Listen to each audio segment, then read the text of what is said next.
Hola chicos y bienvenidos a esta clase de diagnóstico diferencial de endocrino. Yo soy Javi, soy exalumno del curso y en esta clase vamos a hablar de la diabetes, que es el tema más preguntado de endocrino en el MIR.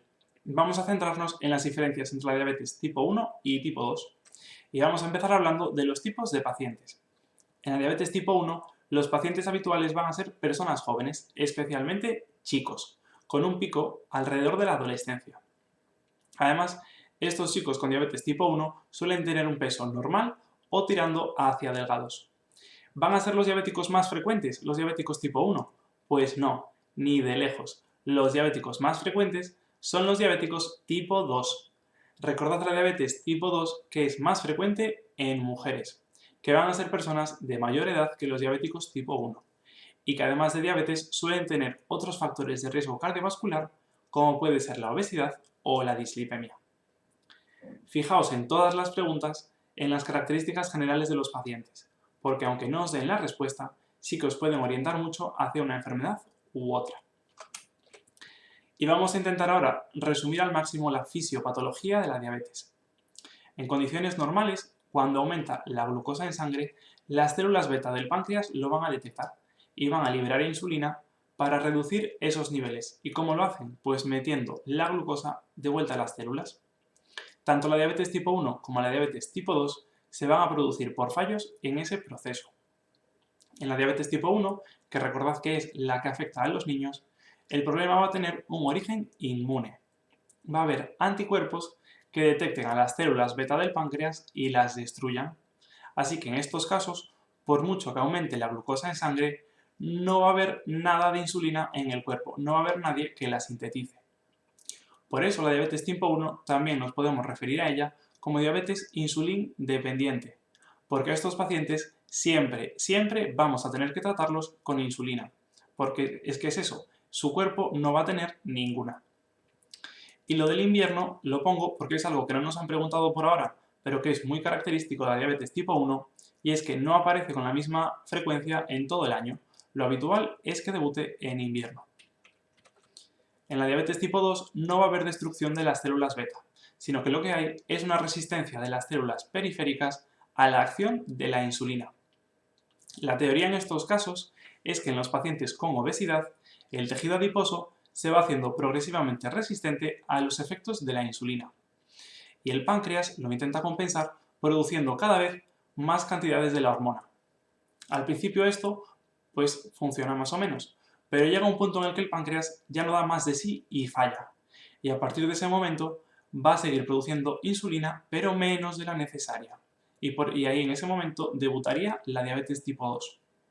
Fijaos que este proceso no es inmune y tampoco lo haríamos una diabetes insulín dependiente, porque en estos pacientes, aunque sea menos de la necesaria, va a seguir habiendo algo de producción de insulina. Así que no en todos los casos va a haber que tratarlos con insulina exógena, a diferencia de la diabetes tipo 1, que recordad que la diabetes tipo 1 la trataremos siempre con insulina. En cuanto a la clínica, fijaos que en la diabetes tipo 1 ya desde el inicio lo habitual es que estos pacientes tengan síntomas. Estos síntomas los pueden tener de forma gradual, en lo que sería un síndrome diabético, con poliuria, polidipsia y pérdida de peso, o también podría aparecer la diabetes bruscamente con una urgencia característica de los diabéticos tipo 1, que es la cetoacidosis diabética. Además, todas las complicaciones de la diabetes, como puede ser la nefropatía o la retinopatía, van a aparecer en estos pacientes de forma precoz. La diabetes tipo 2 va a ser todo lo contrario, va a ser una enfermedad muchísimo más lenta. Los pacientes van a debutar sin síntomas. Lo más habitual es que a los pacientes en una analítica de rutina les detecten el azúcar alto y ya y posteriormente, mediante más estudios, les diagnostiquen la diabetes. Todas las complicaciones en estos casos van a aparecer de forma tardía, después de muchos años de enfermedad. Y lo mismo pasa con la urgencia característica de la diabetes tipo 2, que es el estado hiperosmolar no cetósico. Esta urgencia también va a aparecer después de muchos años de enfermedad, y no lo haría en el debut. Finalmente, en cuanto al tratamiento, recordad que la diabetes tipo 1 se va a tratar siempre con insulina, mientras que la diabetes tipo 2 no.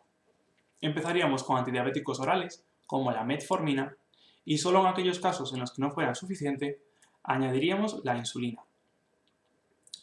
En los dos tipos de diabetes vamos a tener periodos en los que vamos a poder limitar o incluso evitar el tratamiento. ¿Y cuáles serían? Pues en la diabetes tipo 1 tenemos el periodo que se conoce como luna de miel, que es las fases iniciales de la enfermedad, cuando el paciente sigue teniendo algunas células beta en el páncreas y por ello sigue teniendo algo de insulina propia. Y en la diabetes tipo 2 tendríamos algo que es justo lo contrario a una luna de miel. La forma que tienen de limitar su tratamiento es mediante una pérdida de peso, idealmente con dieta y ejercicio. Y vamos a ver un par de preguntas. ¿Cuál de las siguientes no corresponde a diabetes tipo 2? ¿Tiene resistencia a la insulina? Pues sí. ¿Va a haber secreción insuficiente de la hormona? También. ¿Se asocia habitualmente a otros factores de riesgo cardiovascular? Pues sí. ¿Se presenta clínicamente de inicio como cetoacidosis? No. Recordad que la diabetes tipo 2 clínicamente de inicio no va a tener ningún síntoma. Y que si tuviera alguno, pues en todo caso no iba a ser la cetoacidosis, porque la cetoacidosis nos aparece en la diabetes tipo 1. Y la última sí que es correcta, pueden ser útiles en su tratamiento las sulfonilureas y la metformina, que son dos tipos de antidiabéticos orales. Y en esta otra, ¿cuál no corresponde a la diabetes tipo 1? ¿Se diagnostica en menores de 30 años? Sí, aparece sobre todo en personas jóvenes. ¿Precisa de tratamiento con insulina? Sí, siempre, siempre. ¿Presenta un proceso autoinmune? Pues también. ¿Y patogénicamente se produce resistencia a la insulina?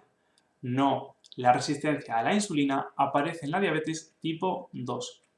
Por último, la última sí que es correcta porque todas esas son las complicaciones que podemos encontrar en la diabetes. Y nada chicos, mucho ánimo con el estudio y mucha suerte el día del MIR.